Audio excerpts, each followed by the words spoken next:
Okay बड़ी, तुम देख रहे हो ही प्लेन चैनल और इस चैनल से बढ़िया एक्सप्लेनेशन तुम्हें कहीं नहीं मिलेगी। एंड आज हम देखने जा रहे हैं jack of all trades party of none anime को। और ये एनीमे एक बहुत कमाल का फैंटेसी एडवेंचर एनीमे है।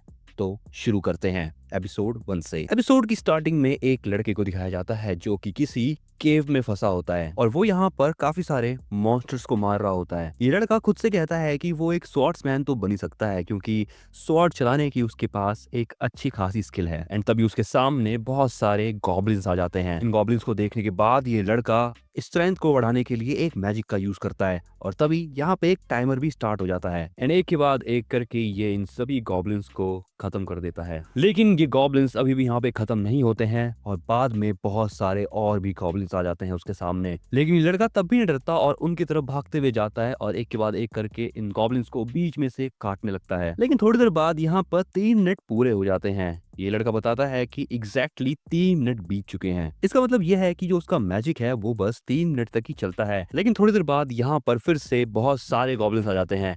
उन गॉब्लिन्स को देखकर ये लड़का फिर से स्ट्रेंथ अप मैजिक का यूज करता है और फिर से वो इन गॉब्लिन्स को खत्म करने लगता है। लेकिन थोड़ी ही देर बाद इसके जो ये 3 मिनट हैं ये फिर से पूरे होने वाले होते हैं। यहाँ पर अब 3 मिनट पूरे होने में बस 3 सेकंड रहते हैं कि तभी ये फिर से मैजिक का यूज करता है और दोबारा 3 मिनट के लिए अपनी पावर्स को बढ़ा देता है। और अब यहाँ पर थोड़ी देर में ये इन सभी मॉन्स्टर को खत्म कर देता है।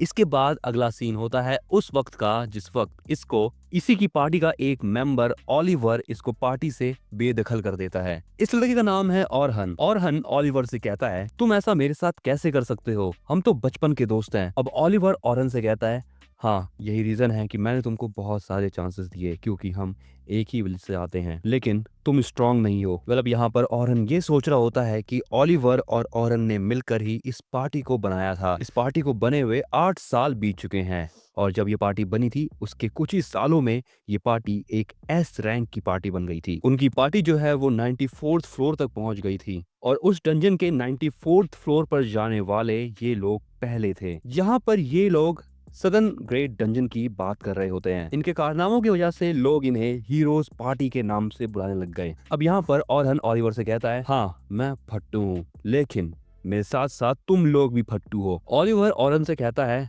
मैं जानता हूँ कि जो मैजिशियन होते हैं वो किसी भी पार्टी के लिए बहुत इंपॉर्टेंट होते हैं, लेकिन पिछले महीने हुई रेड में हमने देखा था कि दूसरी पार्टीज जो कि एस रैंक की है उनके मैजिशियंस बहुत ज्यादा पावरफुल थे और उन लोगों की कंपैरिजन में तुम एक नंबर के फिसड्डी आदमी हो। और हन ओलिवर को समझाते हुए कहता है ऐसा इसलिए है क्योंकि मैं एक स्वॉर्ड्समैन बनना चाहता था और जो मेरा मैजिक है वो मैंने ओरिजिनली खुद से क्रिएट करा है। तभी यहाँ पे डेरिक बोलता है तुम अपनी बकवास बंद करो, तुम स्वॉर्ड्समैन इसलिए नहीं बने क्योंकि ओलिवर तुमसे बेहतर स्वॉर्ड्समैन है। तभी ये लड़की एनेली भी बोलती है और तुम तो एक अच्छे मैजिशियन भी नहीं हो और उसको कंप्लेन करनी भी नहीं चाहिए इस चीज को लेकर। और उनसे कहता है कि वो एक मैजिशियन इसलिए बना क्योंकि उसी के पास इस चीज को करने की काबिलियत थी और उस वक्त पर उनकी पार्टी को एक मैजिशियन की सख्त जरूरत भी थी। वो ये भी कहता है कि उसी के मैजिक की हेल्प से ये लोग इतने डीपेस्ट डंजन को सरवाइव कर पाए हैं। लेकिन तभी ओलिवर बोलता है कि ऑरहन की जगह पर एक नए मैजिशियन को उन लोगों ने पहले ही ढूंढ लिया है। एनेली कहती है कि ऑरहन के रहते हुए उनकी पार्टी अब और ज्यादा आगे नहीं बढ़ सकती है। अब ऑरहन यहाँ पर अपनी नाकामी को मान लेता है और वो यहाँ से जाने लगता है।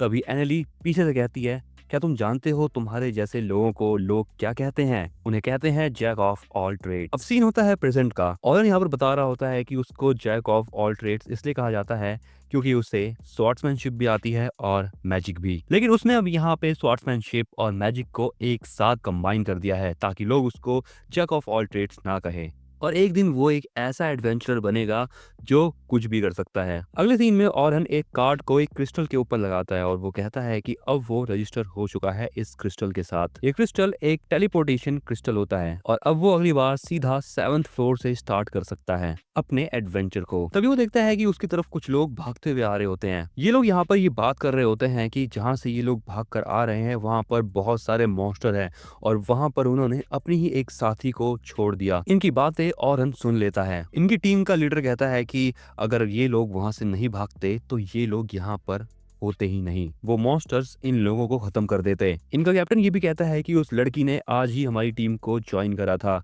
और मेरी प्रायोरिटी है मेरे पुराने दोस्तों को सबसे पहले बचाना। इनकी बातें सुनने के बाद ऑरहन यहाँ पर ये सोच रहा होता है कि इन लोगों के मामलों में उसको नहीं पड़ना चाहिए। और रही बात उस लड़की की, तो उसकी किस्मत खराब है कि उसने इनकी टीम को ज्वाइन करा। लेकिन ऑरन ये बात भी जानता है कि कैसा लगता है जब आपके ही पार्टी मेंबर आपको पीछे छोड़ दे। दूसरी तरफ यहाँ पर यह आदमी कहता है अगर तुम्हें उसकी इतनी फिक्र हो रही है तो खुद जाकर उसको बचा क्यों नहीं लेते।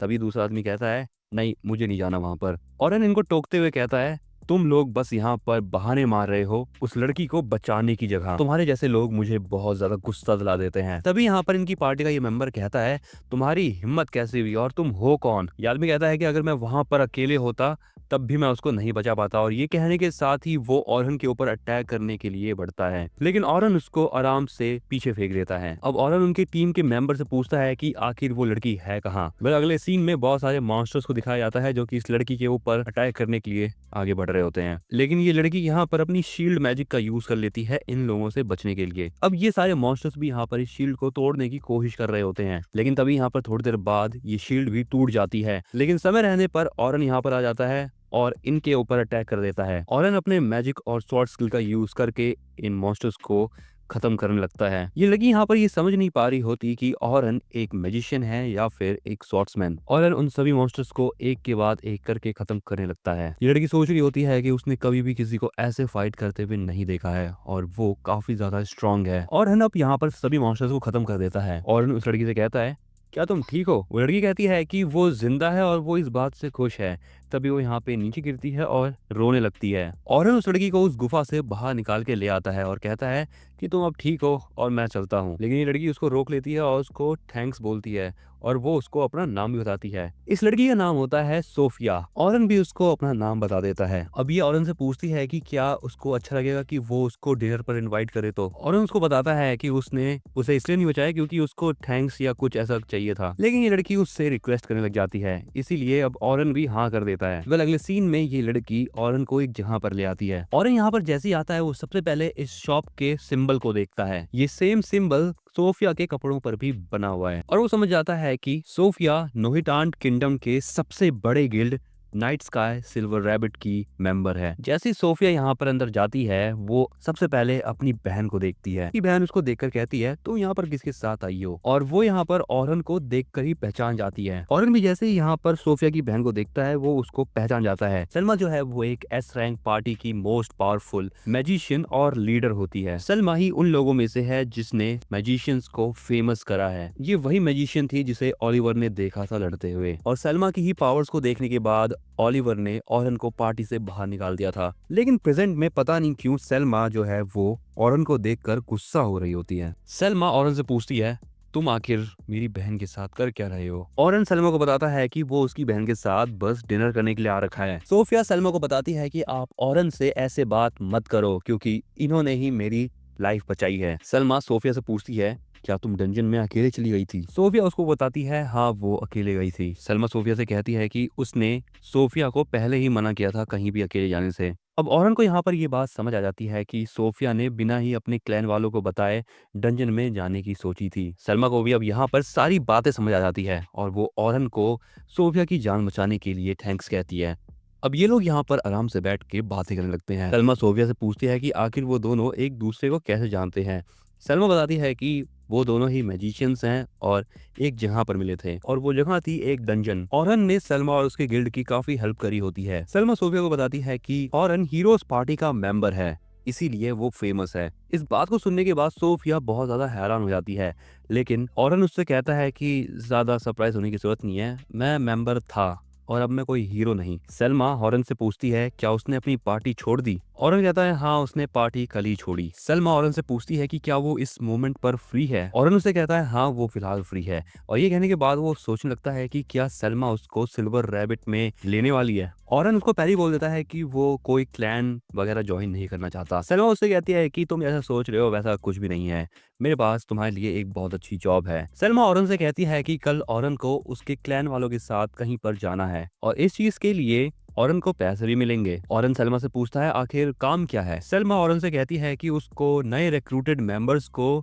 कुछ चीजें सिखानी है। उस ग्रुप में ए रैंक और हायर लेवल के लोग भी रहेंगे और वो लोग 3 दिन स्पेंड करने वाले हैं, वो भी सदर्न ग्रेट डंजन के अंदर। ऑरन कहता है ये तुम क्या कह रही हो, वहाँ तो बहुत ज़्यादा समय लगता है। सलमा कहती है, हाँ मुझे पता है, लेकिन हम लोग बस 3 दिन ही वहाँ रहेंगे। ऑरेंज सलमा को बताता है कि अगर ऐसी बात है तो ये चीज़ करने से उनका क्लैन और भी ज़्यादा मजबूत हो जाएगा। सलमा कहती है कि उन्हें ओरहन की बहुत ज़रूरत है अभी। ओरहन कहता है, हाँ मैं जानता हूँ कि मैं थोड़ा-सा हूँ कमाल का, लेकिन मेरे पास अभी समय नहीं है क्योंकि मेरे पास और प्लान्स हैं। सोफिया ओरहन से कहती है कि वो भी उस मिशन में जा रही है और उसे अच्छा लगेगा कि अगर ओरहन उसके साथ रहेगा तो। इसीलिए अब वो ओरहन से रिक्वेस्ट करने लगती है। अब ओरहन यहाँ पर सोफिया के सामने पिघल जाता है। इसके बाद वो सलमा से कहता है कि वो उनके साथ ज़रूर जाएगा, लेकिन उसकी एक शर्त है।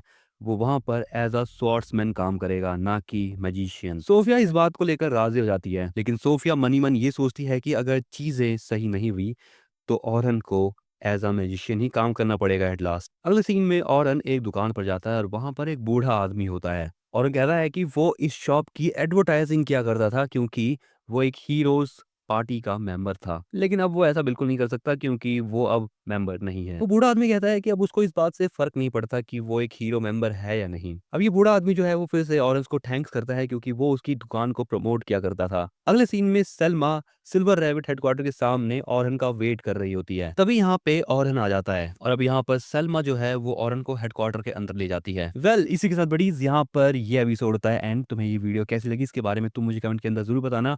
क्या तुम इसका नेक्स्ट एपिसोड देखना चाहोगे? ये भी मुझे कमेंट में ज़रूर बताना। ऐसे ही कमाल की एनिमे वीडियोज़ के लिए सब्सक्राइब कर लो इस चैनल को।